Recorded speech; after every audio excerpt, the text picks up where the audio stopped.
Imagine this. You spend your entire life trying to fit in. You mold your speech, your clothes, your choices, all in pursuit of approval. You bend before expectations that aren't even yours, and little by little, you drift away from who you really are. You fear being judged. You seek validation in gazes that change with every season and cling to the idea that your worth depends on how the world sees you. But what if everything you've been taught about caring too much is actually what's preventing you from living? What if the key to confidence, freedom, and even success isn't in control, but precisely in letting go of control?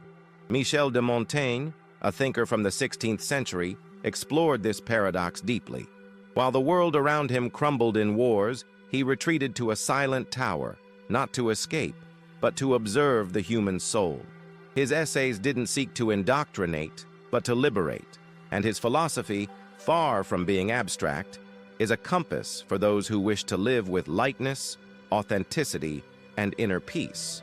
Montaigne challenged what we understand by success, questioned the need to please, and pointed toward a path of serenity, detachment. In this journey, I want to walk with you through this path.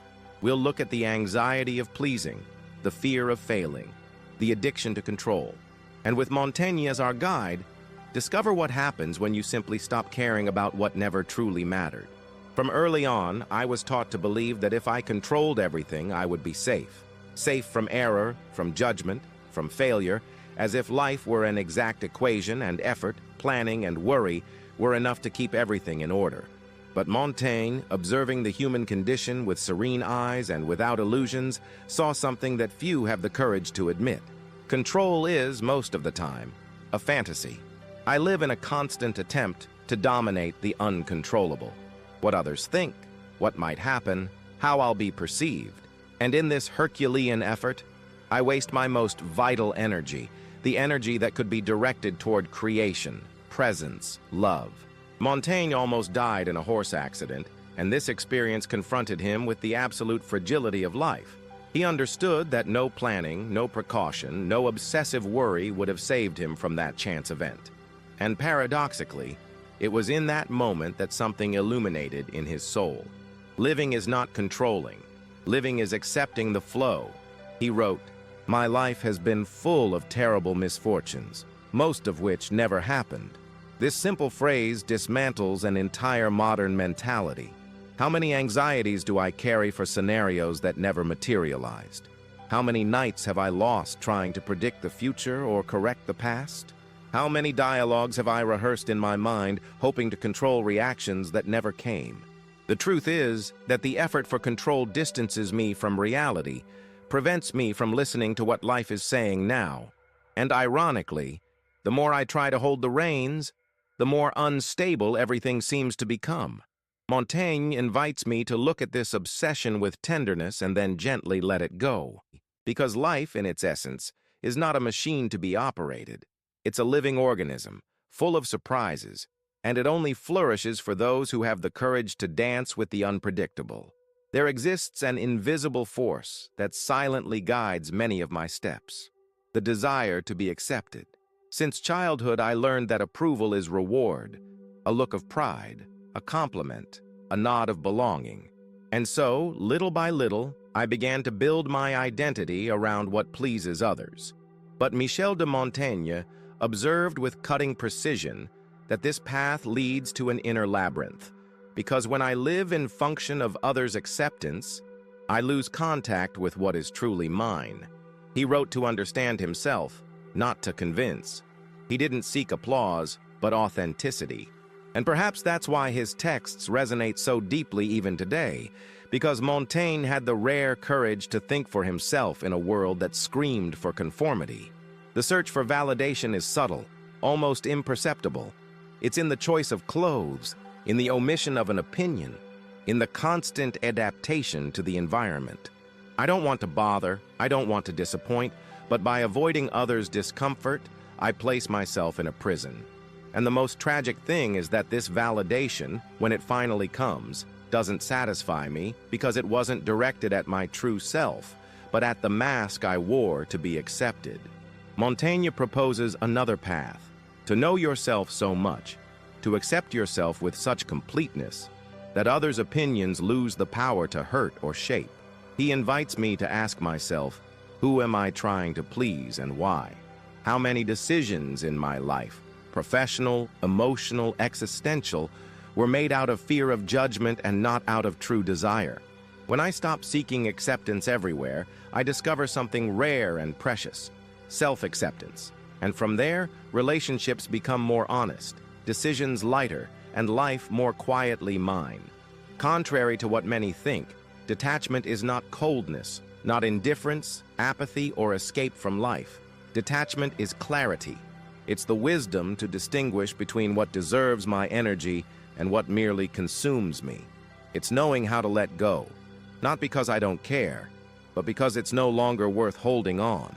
Michel de Montaigne understood this paradox deeply. He observed how people lived trapped by results, expectations, and idealized images of themselves, and how this generated constant tension, corrosive anxiety. He didn't propose renouncing life, on the contrary, but rather living with lightness, acting with dedication but without obsession, loving without possessiveness, seeking without losing oneself on the path. In his retreat, Montaigne wrote, "Not out of obligation, but out of curiosity, not to be recognized, but to understand oneself. And it's in this space of non-compulsive effort, in this creative emptiness, that the soul flourishes." How many times in my life have I achieved something precisely when I stopped forcing, when I stopped trying to convince, impress, conquer? It's as if the universe responded to surrender with harmony. This is the paradox of detachment. The less I need to prove, the more natural my presence becomes. The less I try to control, the more things align by themselves. And it's not about luck, it's presence. It's coherence between what I feel, think, and do. It's the magnetism of someone who doesn't beg for acceptance because they've already found a home within themselves. Montaigne teaches me that detachment is, in fact, a form of power, a serene, silent power that doesn't impose, but transforms. When I release the weight of pleasing, of controlling, of appearing perfect, I become light enough to walk with freedom and firm enough to be who I really am. Montaigne was not an ascetic nor a tragic hero. He was a man deeply conscious of his flaws and, perhaps because of this, so wise. He lived significant losses: the death of 5 of his 6 children in infancy, the early death of his best friend Etienne de la Boétie, and the political and social collapse of a France in civil war. Pain and disillusionment didn't make him cynical. They made him more real. Instead of hardening, he chose to withdraw. He left politics, distanced himself from positions of power, and retreated to his tower, a space of silence, books, meditation. There, among the wooden corridors and Latin phrases inscribed on the ceiling of his library, he began what he would call the study of himself, not to exalt himself, but to accept himself. In his essays, Montaigne exposes his soul with rare honesty. He confesses his vanities, his weaknesses, his fears, his inconsistencies. And it's precisely this vulnerability that makes him universal. He wrote, "I do not portray myself entirely, only as I see myself in this moment." This phrase carries a liberating truth. No one is constant, no one is perfect, and everything is in movement. Accepting this is abandoning the armor.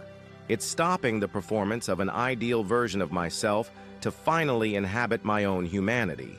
In today's world, where everyone seems to compete for an image of success, coherence, and perfection, Montaigne emerges as an antidote.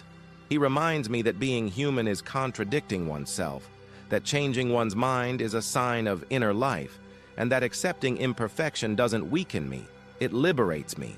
By stopping demanding an unreachable ideal from myself, I allow the real to manifest. The lightness of error, the beauty of doubt, the peace of simply being. And so Montaigne delivers me one of philosophy's most healing lessons.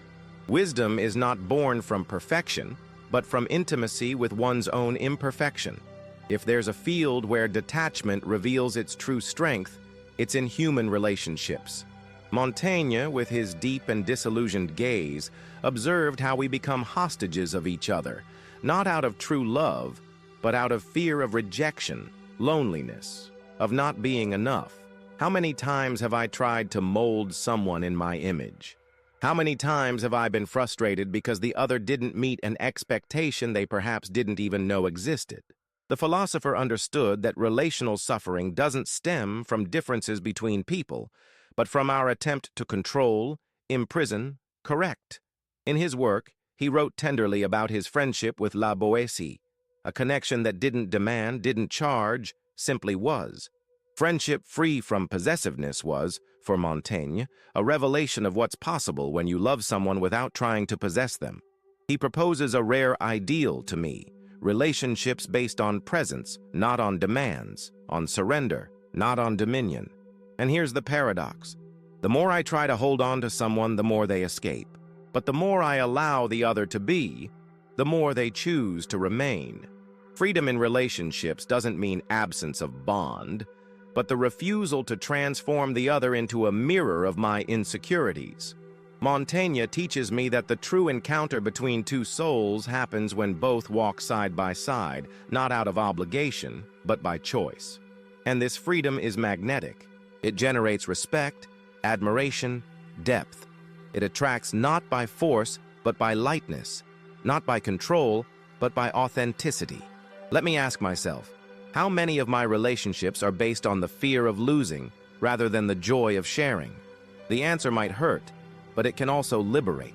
There's a silent, almost imperceptible instant when something inside me simply lets go.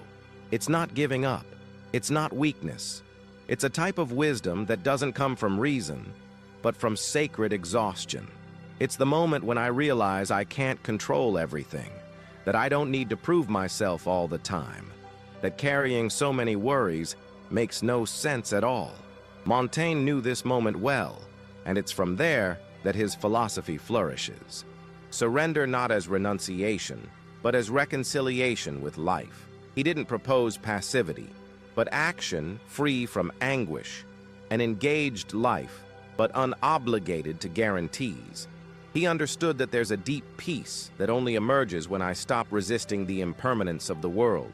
And this peace is revolutionary because by releasing control, I become lighter. And with this lightness, I see better, act with more clarity, and become receptive to the unexpected. What happens when I stop caring about what others think? I speak with more truth. What happens when I stop seeking perfection? I act with more courage. And when I release the fear of failing, I open space to create, love, live. Surrender for Montaigne wasn't escape, it was presence. It was stopping the war against reality and beginning to dance with it. And here's the greatest paradox of all. The less I try to control life, the more it begins to align. Perhaps because in this state of surrender, I finally become who I am, and the world responds to this truth with harmony. Montaigne left me a silent legacy, not of rules, formulas, or certainties, but of a more complete presence before life. He taught me that the obsession with control is the opposite of freedom, that the constant effort to please others is authenticity's greatest enemy, and that the fear of failing is often the only real obstacle between me and what I wish to live. Throughout this journey, I've seen that detaching is not abandoning, it's trusting. It's stepping away from center stage and allowing life to reveal its choreography. And here's the most beautiful mystery of all. When I stop caring about what doesn't matter, what matters begins to flourish. When I release fear, courage comes. When I release the need to prove, the silent power of simply being emerges. Montaigne doesn't ask me to change the world. He invites me to change how I inhabit myself. And when this happens, the world around me changes too. And you? What are you still holding on to so tightly that it's already begun to hurt you? What could happen if you, for just a moment, simply let go?